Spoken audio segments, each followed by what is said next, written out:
what I learned about goal setting, and I'm going to keep this short and sweet. You honestly have to take inventory of where you are in your life.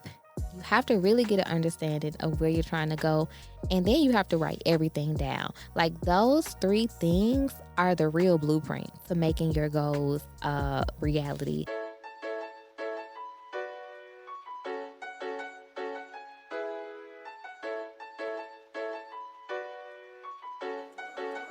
Wow, Sina. Another day, another dollar. I'm saving just to be broke. They say college was serious, but my degree feel like a joke.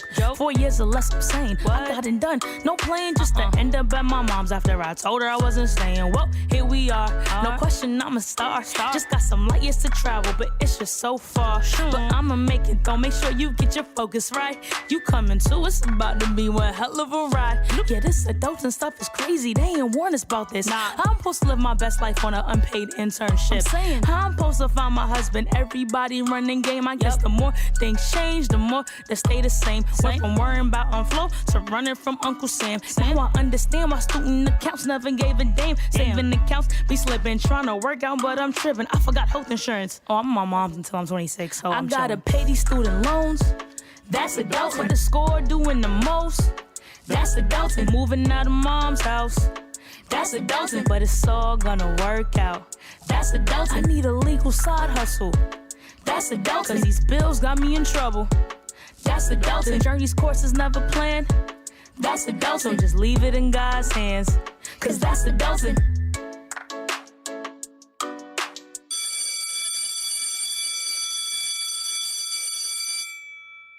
Hey friends, welcome back to another episode of the School of Life podcast.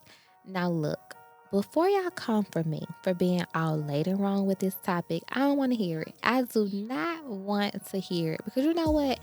I'm celebrating the new year every month. How about that? So just pretend you celebrating with me. No, really, I'll tell y'all a little bit of truth. I planned this episode before I decided to take a little time off for the rebrand. But the content is still so relevant and I don't believe in wasting content. So here we are. Y'all gonna get this New Year Better Goal Setting episode. Anyways, as we welcomed in 2023, I honestly went back and forth with myself about doing like the usual goal setting reflections type of episode because it just be feeling saturated sometimes, I'll be honest. But you know what? The conversation is necessary. And it's important for me to just be true to who I am. And I'm a big believer in goal setting. So again, here we are. And plus, it's not even January anymore. So maybe you didn't set your goals and this is going to be a little kick in your butt to set them. So y'all know the drill. Grab your note-taking tools. A School of Life is now in session. All right, here's what I learned about goal setting. And I'm going to keep this short and sweet. You honestly have to take inventory of where you are in your life. You have to really get an understanding of where you're trying to go, and then you have to write everything down. Like, those three things are the real blueprint to making your goals reality. And I want to say, like, boom, it's that simple because it is. But the truth, well, I want to say that it's that simple, but it's not. It just sounds that simple. But what I will say is that when you follow the process and break it down in that way, like those three tiers, which we're going to talk about, it feels like a lighter lift than me just telling you just straight out. Anyways, that's going to be the meat of our conversation today. Defining the process and then answering just a few questions to clarify it. Because I know you probably like, girl, you want me to take inventory, write it down. Where am I going? What am I doing? Yes, I want you to do all of that. But I'm going to give you a little guide to do it so that it's a little bit less heavy. Let's get into it. So number one, for me, before I even set a new goal, especially for a new year, I take inventory of where I am currently in my life. So this honestly may hurt your feelings a little bit, but I'm gonna build you back up. Like, I may hurt them, but we're gonna get it back together. And it's all with love. Y'all know that. Now, disclaimer, I've hurt my own feelings during step one because you got to be real. And it's for two reasons. You want to do a deep introspection of all of your areas of opportunity. your shortcomings, your weaknesses, whatever you want to call them. You want to do that. Like your inventory is made up of that first. And then the part where I'm going to build you up, you want to acknowledge all the dopeness that you put out into the world. Like everything. I'm a hype you up. Just hold on. Now for the introspection, let's go and get the little bad stuff out the way. But you have to really be real. And you'll understand more about this when we talk about understanding where you're going. But it's important when you're thinking about goals to know where you stand with certain things and to really be honest with yourself. Sometimes that's saying and acknowledging that you're not all that in a bag of chips in certain areas. Like your attitude might be a little off-putting sometimes. Your lack of discipline might have gotten the best of you. That's me. Your time management might have cost you some opportunities. Your budget that you blew is because of poor money management. Like these are the types of things I'm saying do a inventory of, like where are you when it comes to that? How real can you really get with yourself? And to help with that, I got 4 simple questions that you can ask yourself. The first one, when was I most unlike myself and why? That's a good one. The second one, who contributed to me not showing up as my best? And honestly, friend, that could be your dang on self. So if it's yourself, just next to that question, put myself. Number 3, this is the one that's going to hurt right here. Where did I fall short this year or last year? I'm going to repeat that one because that one hurt me a little bit. Where did I fall short? That's the one. I'm going to let y'all marinate on that one. And then number 4, how can I turn my weaknesses into strengths? So the first 2, we kind of eased into them. You know, you could kind of shift a little bit of the blame. But them last 2, that's all you, boo. That's all you. And you're going to see why answering these are important. Just hold on. Buckle up, buttercup. We almost there. But it's important that you get real with yourself because the answers to these questions will help inform where you're going next. And so from here, you have a clear view of what needs work and even why it needs work. So you know how sometimes you can be like, oh, I didn't meet my savings goal. Okay, why? That's what we need the answer to. Like, that's the root. That helps inform what the new goal should be. Why? So if you don't get that why, sit down and start over. Rewind me and listen to the questions again because we all have to understand the why. And I'm going to be honest, that part is really the hardest. But the good part, once you understand it, you're going to be smooth sailing. Now for the good inventory. This is the part everybody loves. Like, of course, duh. This is on the time on your inventory list where you get to brag about yourself. Like, what did you kick butt in this year? Like, no humbleness. Put it all out the window. This is the complete opposite to the introspection. Like, I want to hear you talk your talk. You know, Papio, you know what? Like, no, seriously. The few questions you can ask yourself is what worked well? You know, where did you succeed? Excuse me. How did you knock it out of the park? Was it work? You know, was it school? Like, really write these things down because, again, even this positive stuff, there's an opportunity to goal set from that and to grow. This is really your time to pat yourself on the back for overcoming those obstacles and still coming out on top. So yeah, you had some shortcomings that we talked about at the beginning, but you also overcame some things. And so on your inventory sheet, this is where you outline those things. And I want to see everything, like the big stuff, the small stuff, the medium stuff, like everything. I know sometimes people only look at the big ticket stuff like, oh, buying a house, paying off a car, whoop-de-whoop. But I love more of the small stuff. Like, did you get the kids to school on time? Every day, every month, like 50% of the time. Listen, you mamas out there, y'all built different. That's a whole nother story. But no, like, that's important because that's a part of, you know, your responsibilities. Did you move into a new apartment? That's a bragging point. Yes, ma'am. Yes, sir, it is. Did you meet your sales goals for your business? Did you get a promotion? Like, all of that, all the good, I want you to write it on your inventory sheet as your strengths because, again, it's important. The point is taking inventory of the big and the small stuff is what really reminds us of why we're doing what we're doing and why we're working so hard.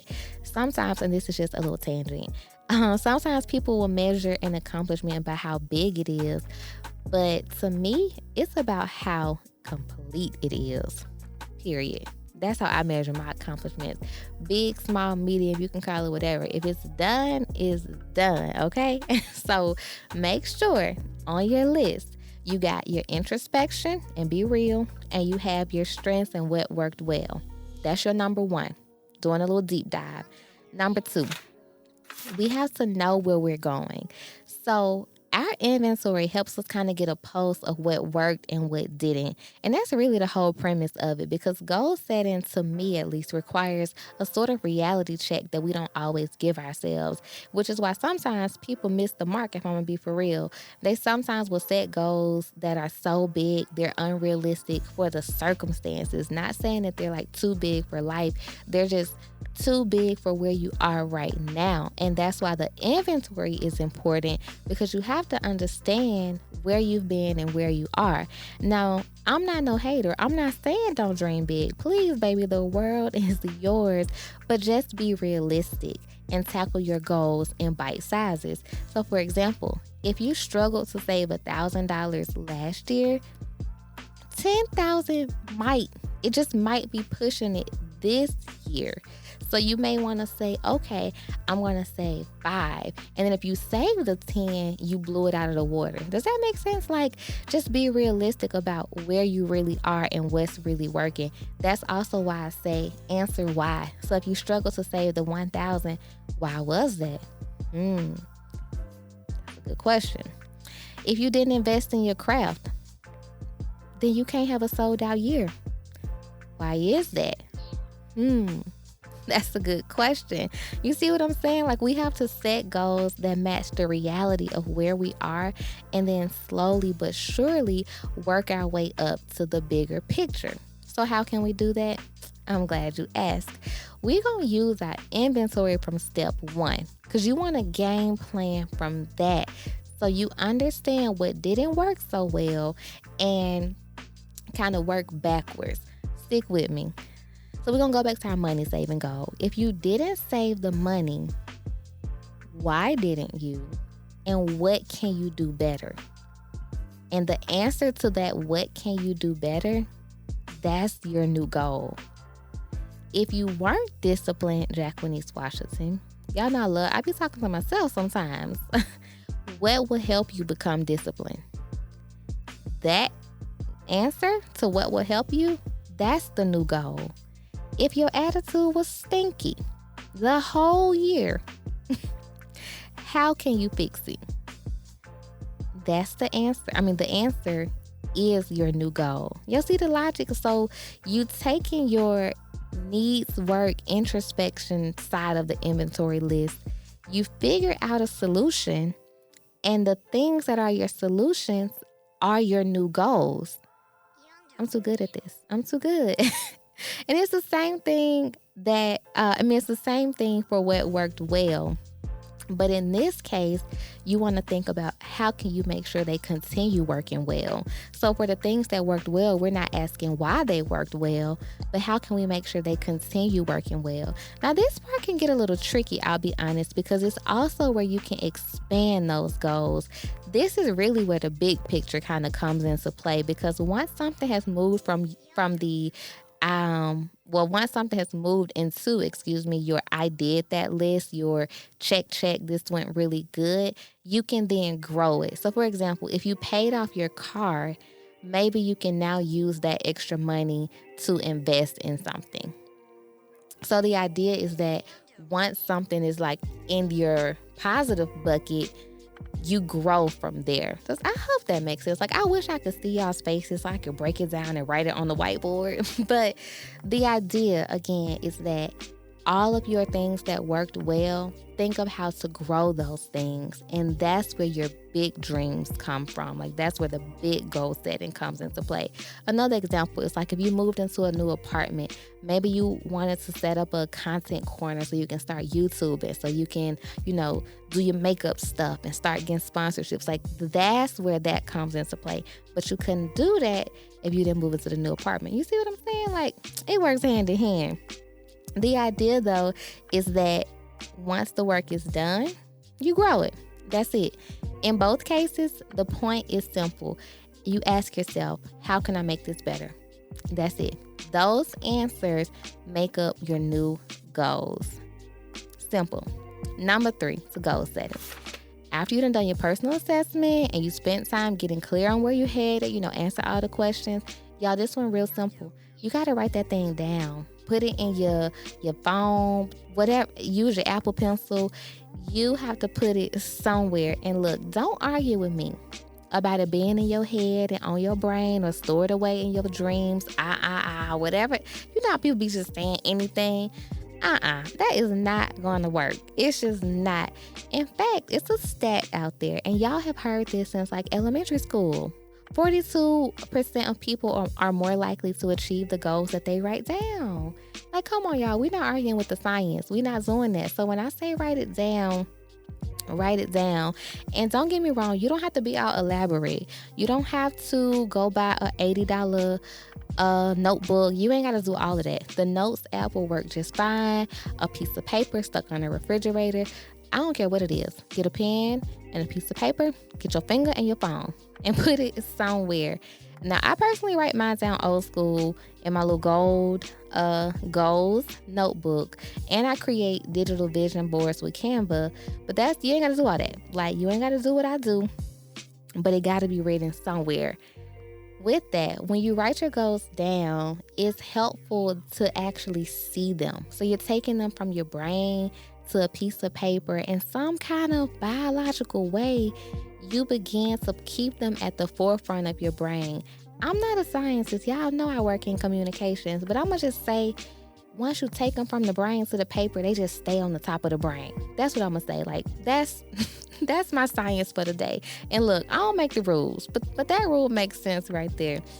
As you write your goals down, though, for real, the last thing I want to say here is to write them in categories.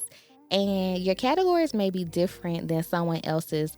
But for example, mine are mostly either business/professional development, personal growth, financial, and relational. So like right now on my goals list, those are my categories. And again, yours may be different, but the premise is that it helps to bucket them, because sometimes you can have 10 goals for the year and that you read them, you like, wait, I want to save $1,000, but I want to also attend this conference, but I want to do this at work. It can just seem like a lot, at least for my brain. I need them to be in buckets and categories so I can break it down. What I said at the beginning, I can't even talk. What did I say at the beginning? We're going to have them in bite size. We're going to take these goals one step at a time. Do that for your written down goals as well. Bite size in their buckets. That sounds so crazy, but we just gonna go with it. Anyways, with these 3 steps, you have achieved better goal setting. I'll say them again for you just in case you missed anything. The first one, you're gonna take inventory. That's the hard part. You're gonna take inventory. The good, the bad, the ugly, all of that. The second one, you're going to actually make the goals from the inventory. You're going to get clear on where you're headed based on where you've been. And then the third one, you're going to write them down. Boom. Better goal setting. Just like that. Now, the real work is in the implementation. But y'all already know that, and that's a whole nother episode. In fact, you know what? I'm going to hold myself accountable. Mid-year, I'll do a little check-in to see how your goals are coming, because I'm going to hold you accountable too. Yep, that's what we're going to do. All right, y'all, before we get out of here, y'all know what time it is. Homework. Listen, I like my little, that's going to be the jingle. I've been talking about the dang on jingle. That's the jingle. Homework. That sounded bad, but roll with me. So your homework this week, if you haven't, Lord, set your goals for the year. Set them. You 2 months in, 3 months in, set your goals. It's never too late. And then do your inventory checklist.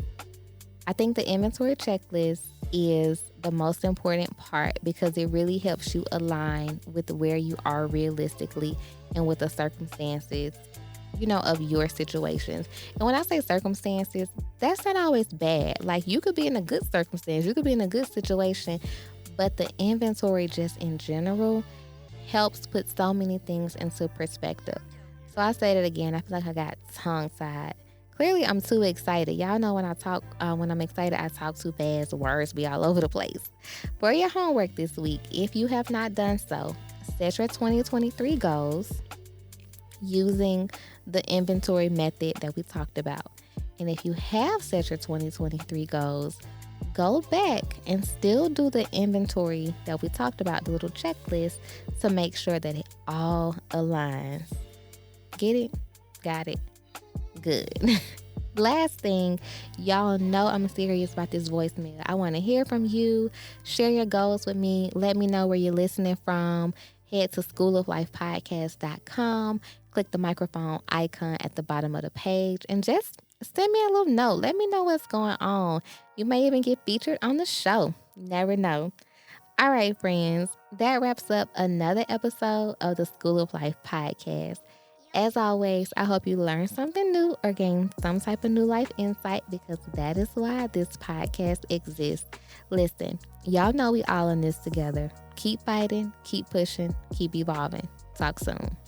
Gotta pay these student loans. That's adults with the score doing the most. That's adulting. Moving out of mom's house. That's adulting. But it's all gonna work out. That's adulting. I need a legal side hustle. That's adulting. 'Cause these bills got me in trouble.